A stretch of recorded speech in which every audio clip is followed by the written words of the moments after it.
மௌத்தை நினைத்து பயப்படு, ஆனால் அந்த பயம் உன்னை நேர்மையாக மாற்றட்டும். ஒரு நாள் நிச்சயம் வரும். மூச்சு தொண்டையில் ஃபிக்கி சக்கராத்துல் மவுத் வேதனையில் உலகமே மறைந்து போகும் அந்த நிமிடம். அப்போது பணம் பேசாது, புகழ் காப்பாற்றாது, மனிதர்கள் அருகில் கூட இருக்க மாட்டார்கள். நீ மட்டும், உன் அமல்கள் மட்டும், உன் ரப்புடன் மட்டும். அந்த இறுதி நொடியில் நாக்கு நடுங்கும், இதயம் உடையும். அப்போது உன் வாயிலிருந்து வரவேண்டிய ஒரே வார்த்தை, லா இலாஹ இல்லல்லாஹ். இன்றுதான் நேரம், இன்றுதான் திரும்பும் வாய்ப்பு.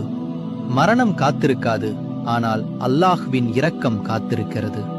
யா அல்லாஹ், எங்கள் சக்கராத்தை எளிதாக்கு. எங்கள் இறுதி வார்த்தையாக லா இலாஹ இல்லல்லாஹ் வரும்படி அருள் புரிவாயாக. ஆமீன்.